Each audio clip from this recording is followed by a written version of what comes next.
교리문답 27문입니다.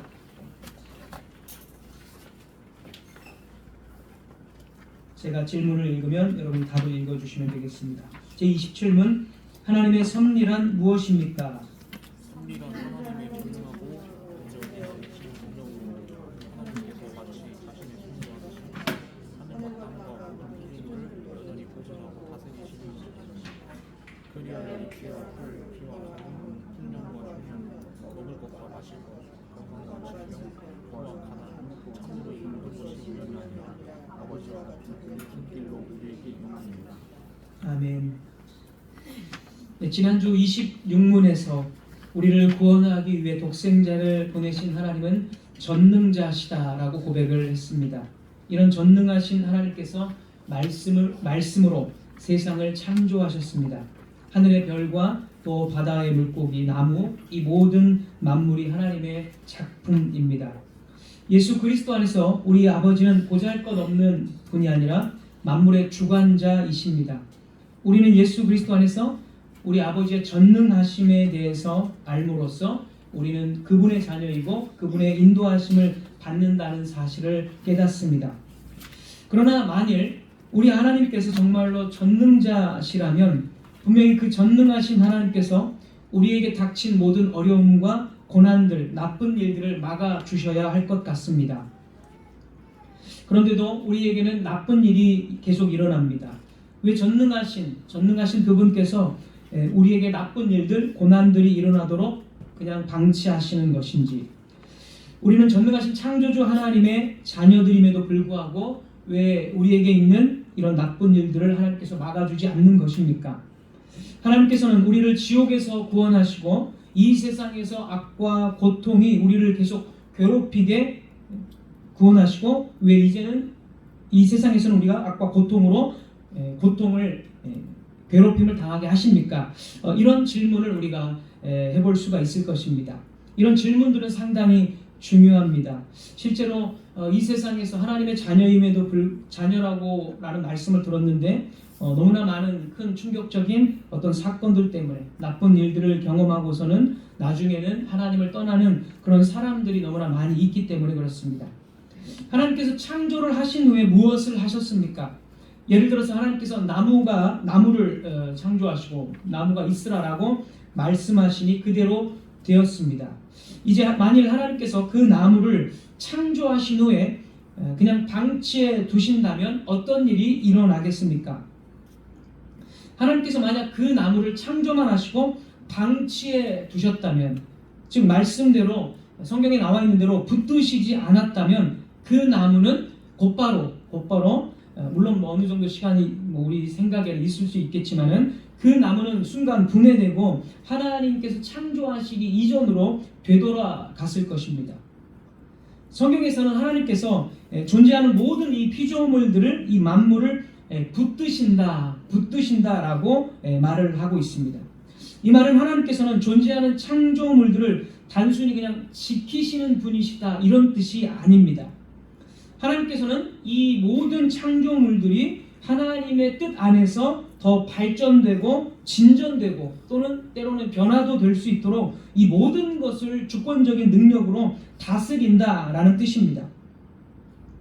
그래서 나무를 창조하셨을 때 이 나무는 단순히 그냥 나무로 서 있는 것이 아니라 과실을 맺고 또 씨를 가지고 있습니다. 그래서 그 나무는 계속해서 씨를 또 흩날리게 되고 그리고 과일을 이렇게 열매를 맺게 되고 계속 진전되는 발전들이 있습니다.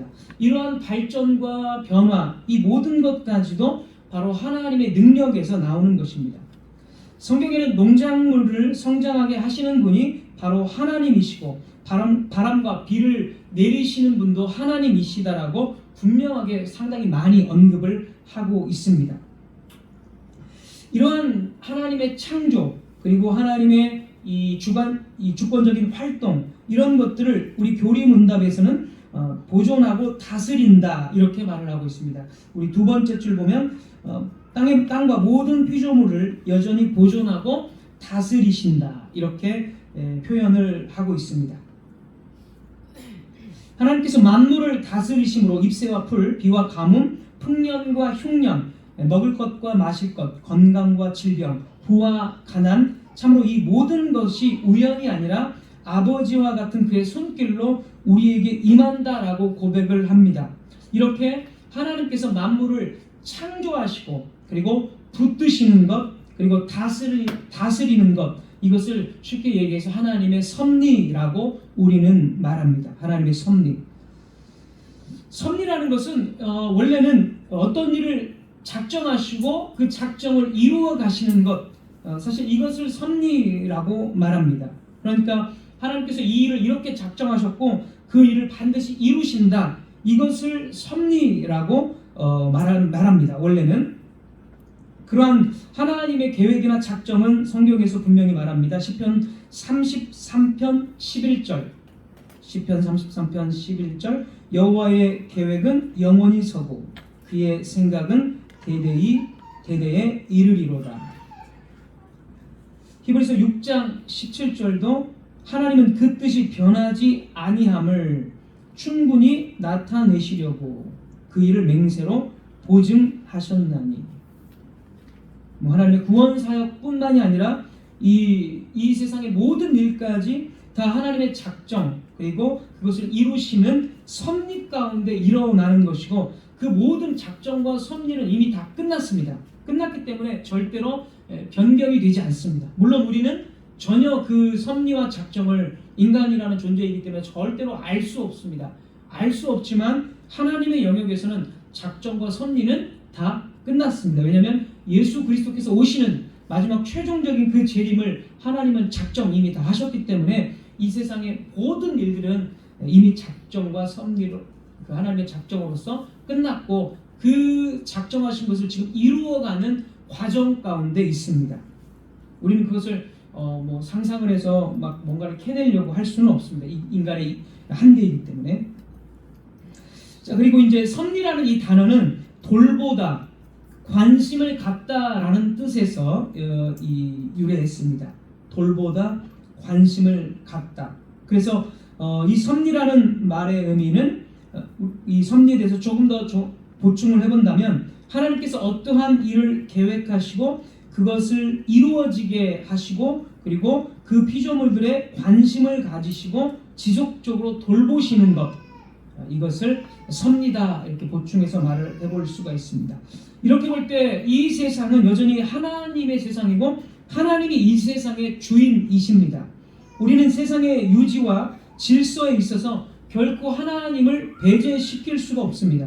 하나님은 이 세상을 정말 애정을 가지고 관심 있게 다스리시고 지켜보시고 유지하시는, 섭리하시는 하나님이신 것입니다.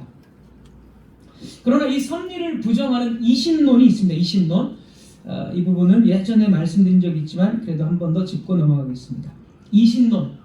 이신론이라는 것은 하나님께서 비록 이 세상을 창조하셨지만 세상을 창조하실 때 법칙을 함께 창조하셨습니다. 하나님께서 법칙을 당연히 창조하셨죠. 그래서 사계절이라는 법칙이 있고, 나무들이 봄에는 꽃이 피고 가을에는 추수를 하고, 이런 그 법칙들이 있습니다. 그래서 창조하실 때 법칙까지 창조를 하셔서 이제는 창조 후에는 이 법칙에 이 세상을 맡겨두셨다라는 것입니다.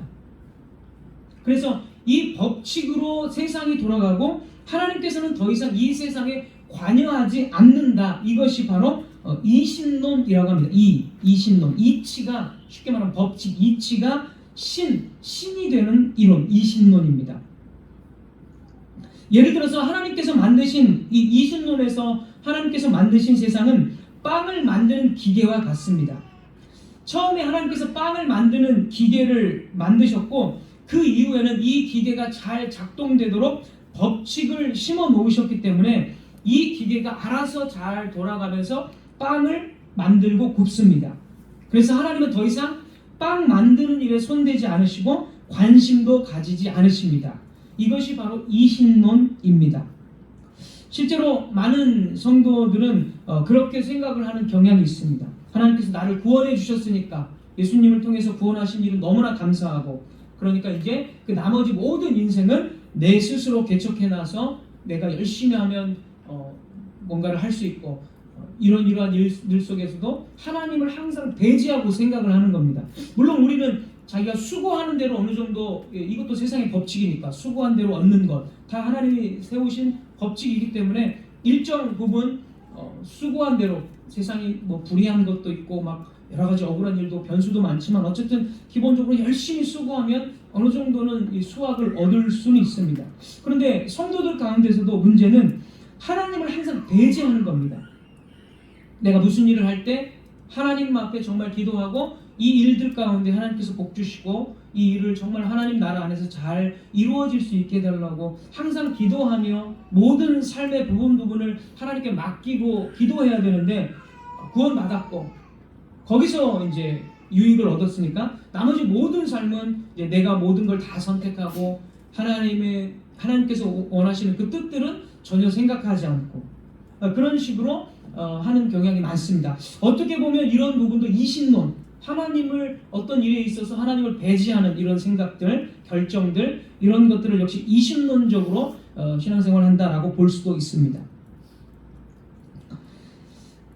또 의외로 이 세상의 모든 법칙들, 이 부분은 또 이제 상당히 많습니다. 아까는 이제 조금 더 적용적인 부분에서 말씀드렸고, 약간 이론적으로 말씀드린다면 성도들 중에서도 이 세상에 자연 법칙이 있는데 하나님께서 그 자연 법칙을 깨시겠냐, 또는 이 자연 법칙이 있으니까 이렇게 이 세상이 돌아가는 거고, 예를 들어서 지금 온난화 현상이 있다 그러면은 이신론적 입장은 지금 온난화 세상은 우리가 너무 지구를 쓰레기를 함부로 버리고 뭐 플라스틱이나 뭐 여러 가지 이런 것들을 많이 사용하니까 지금 온난화가 된 것이 아니냐, 여기까지만 딱 생각을 하는 겁니다.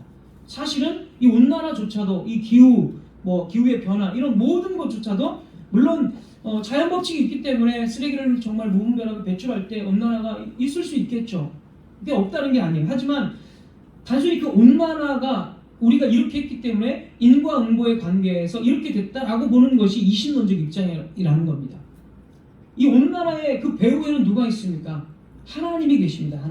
하나님께서 이 온난화를 작정하셨고, 또 악한 사람들까지도 하나님이 작정하시고, 또 때로는 그런 사람들이 막 악을 저지를 때 하나님께서 그 악을 막으실 수도 있지만 막지 않으시고 인간의 어떤 교만을 그냥 한번 질책하시기 위해서 악인들이 날뛰도록 그냥 놔두시는 거죠. 그래서 온난화가 예를 들어 더 심해지고 어떤 범죄들이 더 심해지고, 이런 것들은 하나님께서 그걸 막지 않으시고 인간들에게 교만함을 깨닫게 하기 위해서 더 이렇게 어떤 기후의 어떤 재앙들을 하나님께서 보내시는 거지, 단순히 이렇게 됐기 때문에 이렇게 온난화가 왔다, 이렇게 됐기 때문에 뭐 쓰나미가 일어나고 뭐 홍수가 났다, 이렇게 봐서는 안 된다는 것입니다. 이런 부분까지도 우리는 이신론적 입장에 따른 것이다. 홍수가 분명히 왔지만 그 홍수를 보내신 분은 하나님이심을 우리는 분명히 전제하고 있어야 하는 것입니다. 그래서 이 이신론에 따른다면 하나님께서는 더 이상 인간과 관계하지 않으시고, 그리고 방관자이시고 또 주무시고 계시거나 아니면 출장 중에 계신 그런 분이 됩니다. 이 이신론은 우리의 인생에서 하나님을 떼어냅니다. 하나님의 창조는 믿지만 나의 삶의 모든 것은 이신론의 입장에서 원인과 결과만을 가지고 생각을 하면서 주관적으로 자신이 살아가게 됩니다. 그러나 여러분, 하나님이 이런 하나님이십니까? 하나님께서 세상을 만드셨는데, 그리고 그 만드신 세상을 보기에 좋았더라라고 말씀하셨는데, 애정을 가지신 그 하나님께서 이 세상을 두고 떠나실 수가 있겠습니까? 그리고 여러분, 우리는 우리 자신과 우리의 환경을 빵 굽는 기계와 같은 것으로 생각해야 합니까? 만일 하나님께서 작품을 만드시고 우리를 떠나고 이 세상에서 떠나 계신다면 이 세상이 어떻게 될까요?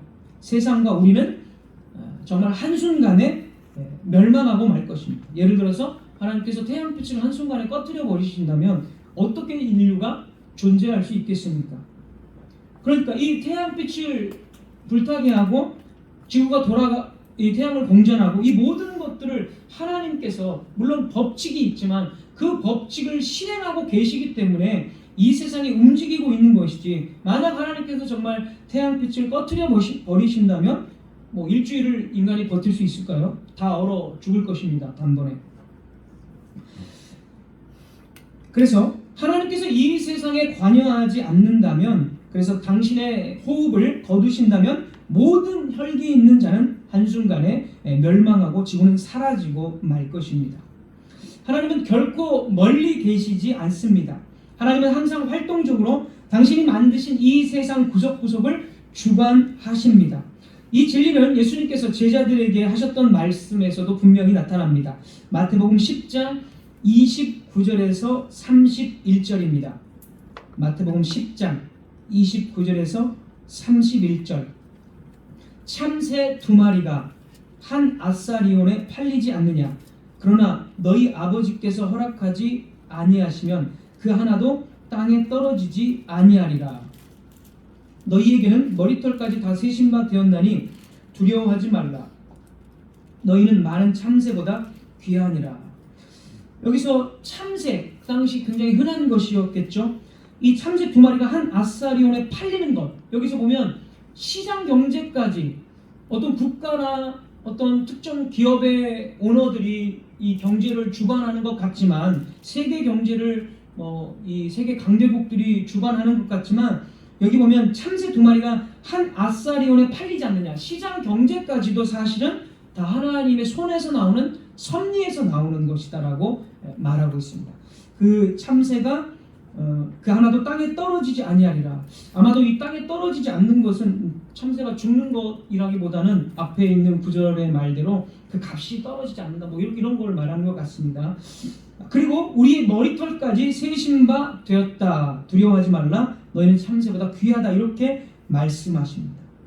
시장 경제까지도 하나님께서 주관하십니다.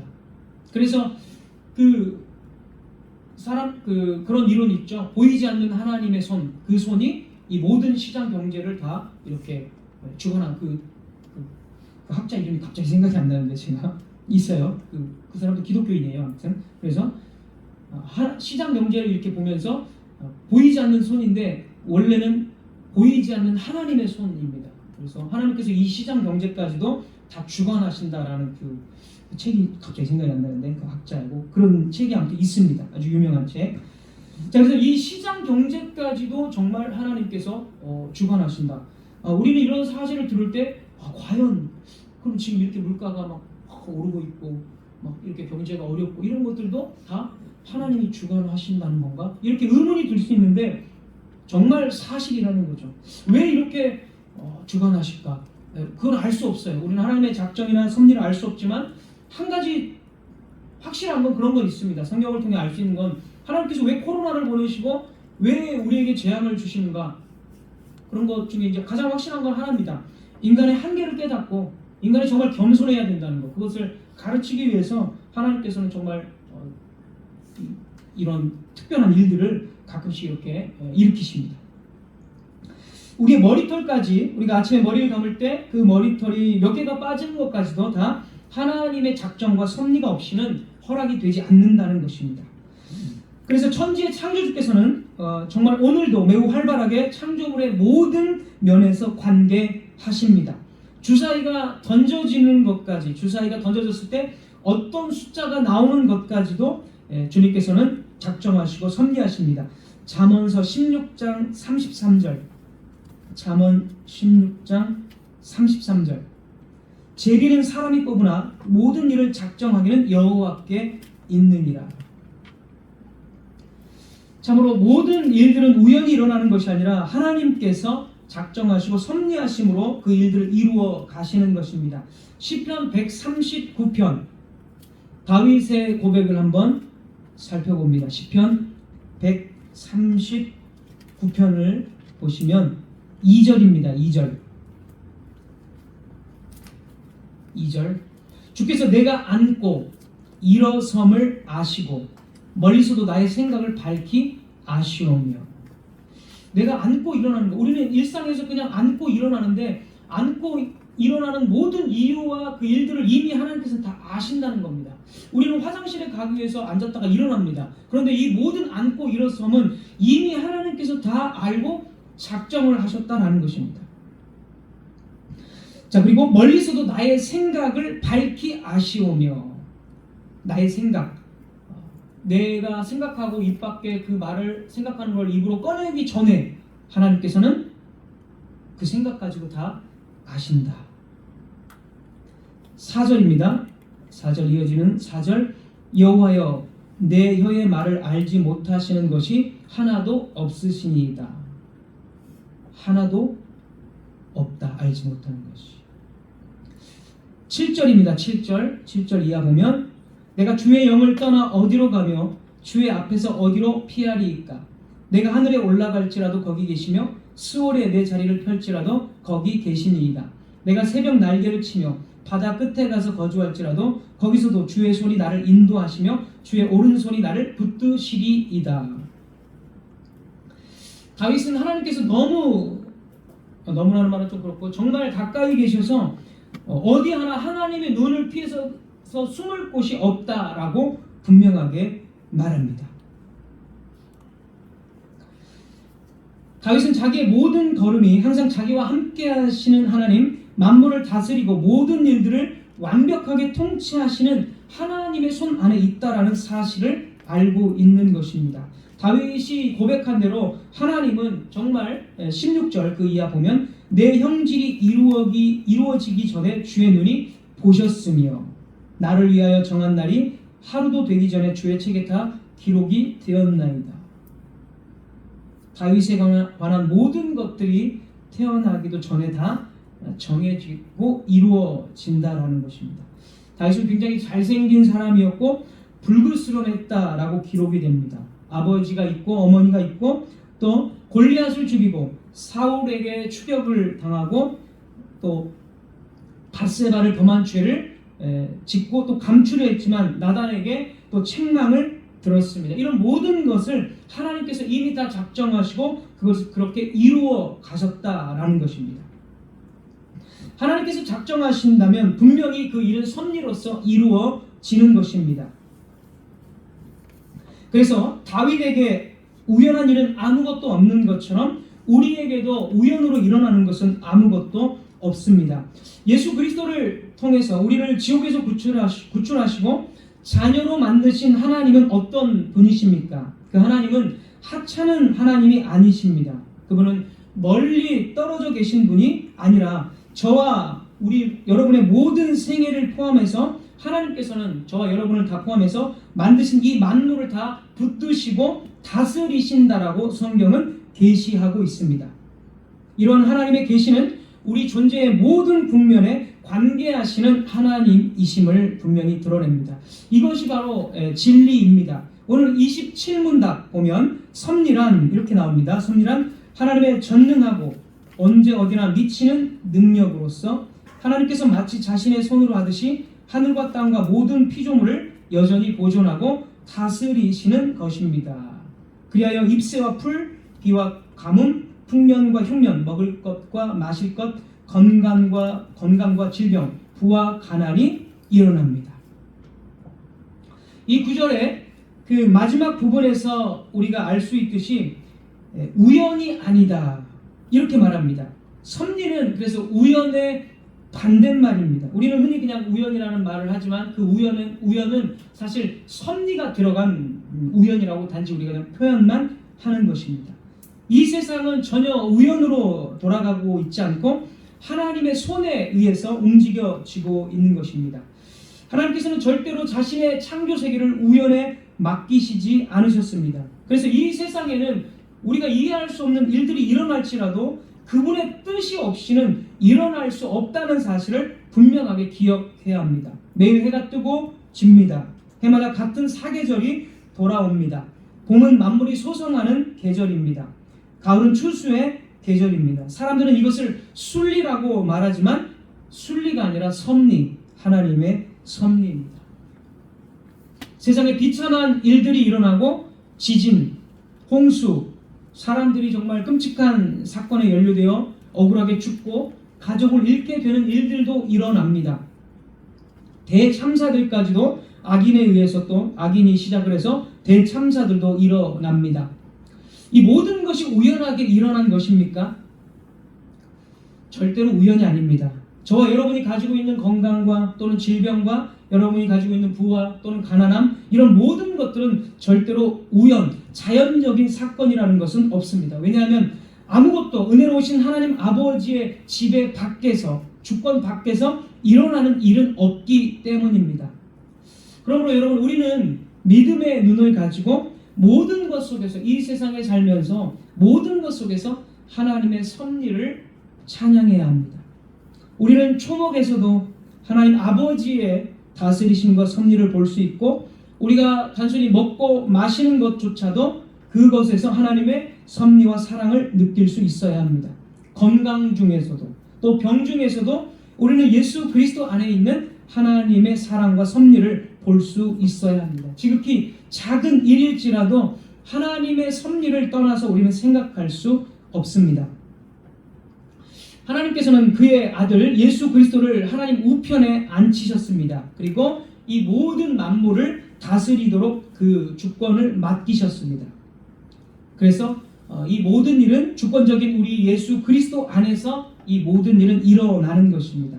그래서 우리 성도들은 바로 예수 그리스도께서 하나님 우편에 앉으신 사실, 이 사실로 인해서 우리는 위로를 받는 것입니다. 왜냐하면 그분께서 당신의 교회를 위해서 이 세상 모든 만물을 주권적으로 통치하고 있기 때문에, 우리 교리문답의 첫 번째 그 질문에서 이렇게 예수 그리스도가 나의 유일한 위로다, 이런 질문을 하고 답을 한 것이 있습니다. 거기에서 이렇게 말합니다. 1문답에서 나는 나의 신실하신 구주 예수 그리스도께 속해 있다는 것입니다. 예수 그리스도께서는 그분의 보배로운 피와 나의 모든 죄값을 완전히 치러주셨고, 쭉 설명하고, 하늘에 계신 나의 아버지의 뜻이 없이는 나의 머리털 하나도 떨어질 수 없게 하시는 방법으로 나를 보호하십니다 라고 고백을 했습니다. 우리 1문답 때. 우리는 가끔 하나님의 길을 이해할 수 없다고 말합니다. 왜 나에게 이런 일이 일어나고 여러 가지 악인들이 활개치고 다니는 것을 보면서 하나님은 왜 그런 악인들을 막지 않으시는가, 이런 질문을 하기도 하고, 나는 왜 이렇게 힘든 삶을 살아야 되는가, 다른 사람들은 뭔가 잘 풀리는 것 같은데 나는 열심히 해도 왜 제자리인 것 같은가, 이런 생각을 하기도 합니다. 여러분, 그러나 우리는 하나님의 길을 다 이해할 수 없습니다. 그리고 믿음은 하나님의 길에 의문을 제시하지 않습니다. 우리가 하나님의 길에 대한 의문을 제기한다면 우리는 하나님을 단지 사람처럼 취급하는 것입니다. 다른 사람은 우리와 같기 때문에 어느 정도 그들의 생각을 엿볼 수가 있습니다. 그러나 하나님은 전적으로 우리와 다릅니다. 하나님은 모든 피조물보다 무한히 높이 계십니다. 하나님은 그분이 택하시는 길로 그분의 영광과 권세를 나타내십니다. 그분은 한없이 높기 때문에 우리는 절대 그 길을 다, 하나님의 길을 이해할 수가 없습니다. 그래서 벨기에 신앙고백서 13조는 또 이렇게 고백을 합니다. 우리가 예전에 다 배운 거지만 벨기에 신앙고백서 13조, 하나님의 능력과 선은 매우 위대하고 지각에 뛰어나 심지어 마귀와 악인들이 불의하게 행할 때도 가장 탁월하고 공정한 방법으로 그분의 사역을 정하시고 실행하시기 때문입니다. 그리고 사람의 이해를 초월하는 하나님의 행위에 대하여 우리는 우리에게 허용된 자격을 넘어 호기심으로 파고들려 하지 말아야 합니다. 사람의 이해를 초월하기 때문에 허용된 범위를 넘어서 호기심으로 탐구하지 말아야 한다라는 것입니다. 그래서 우리는 확실하게 계시된 것만, 확실한 것만 분명히 붙잡고 믿음으로 나아가야 합니다. 한 가지 우리에게 확실한 계시가 있는데 그것은 이것입니다. 하나님께서 당신의 아들 예수 그리스도로 말미암아 우리의 아버지가 되시며 완전한 영광의 끝날을 향해서 이 세상을 이끌어 가시고 우리를 위대한 구원으로 인도하시고 우리의 구원의 완성을 위해서 모든 것을 우리가 유익하게 이끌어 가신다. 이것이 확실한 것입니다. 그래서 우리는 믿는 사람으로서 이렇게 말할 수 있습니다. 하나님은 정말 놀라운 권세를 가지고 계십니다. 하나님께서 아버지 아들 예수 그리스도 안에서 나의 아버지가 되십니다. 그 하나님은 정말로 아들을 주시기까지 나에게 선하시고 은혜로우십니다. 나는 그런 아버지 하나님을 굳게 붙들고 믿습니다. 우리는 이렇게 고백을 해야 됩니다.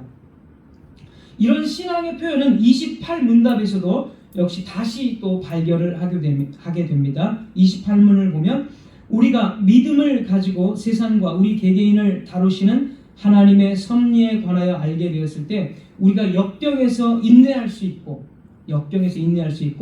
일상에서 감사할 수 있으며 장래에 대하여 우리의 신실하신 하나님이시며 아버지이신 분 안에서 어떤 피조물도 우리를 그분의 사랑에서 떼어놓을 수 없다는 사실을 굳건하게 확신할 수 있게 합니다.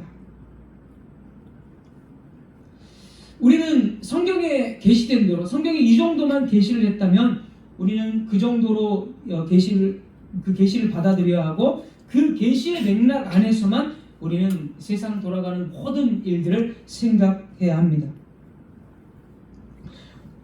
우리가 이런 계시를 받아들인다면 그리고 이러한 믿음을 가진다면 우리는 슬픔이 많은 이 세상에서도 그분의 높은 보좌 앞에 서게 될 것입니다. 그리고 우리 영혼이 그분의 영광을 봄으로써 만족하게 되고 우리 마음속에 믿음의 평강을 누리게 될 것입니다. 우리가 그분의 보좌 앞에서 참된 믿음을 갖게 될 때 우리는 하나님은 정말 영원하시고 그 길은 알 수 없지만 언제나 나에게 선하시다라는 사실을 인정하게 될 것입니다. 여러분이 어떤 병이나 어려움을 당하고 있습니까? 원하는 길이 막히고 있습니까? 하나님께서 여러분을 다루시는 길에 결국 의문을 갖지 마시기 바랍니다. 하나님의 은혜로우신 인도를 의심하지 마시기 바랍니다. 이것이 우리 주 예수 그리스도 안에서 여러분을 다루시는 여러분의 언약의 하나님이십니다. 하나님의 섭리에 대해서 배우면서 우리 인생을 생각할 때 뭔가 만족할 만한 대답을 드릴 수가 없습니다. 이 세상과 우리의 인생은 단 한마디로 설명할 수 없고 하나님의 섭리 역시 우리의 이해를 뛰어넘는 것이기 때문입니다.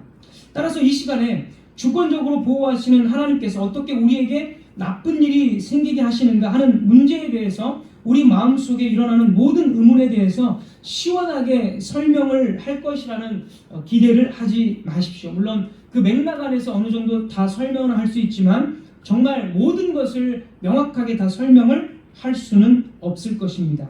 성경이 제시하는 것은 이것입니다.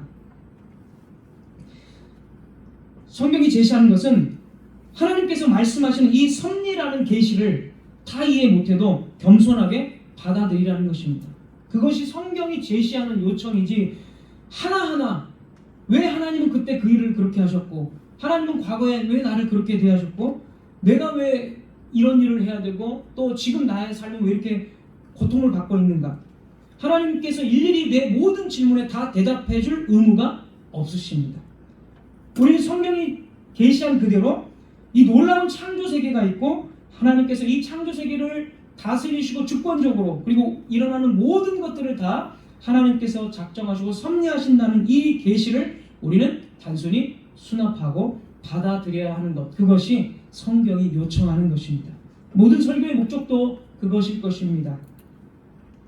말씀을 맺도록 하겠습니다. 사랑하는 형제 자매 여러분, 여러분의 눈앞에 있는 것만 보지 마시기 바랍니다.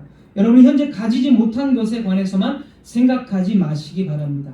언약을 따라서 여러분의 구원을 위해 역사하시는 하나님 아버지, 섭리하시는 아버지를 보시기 바랍니다.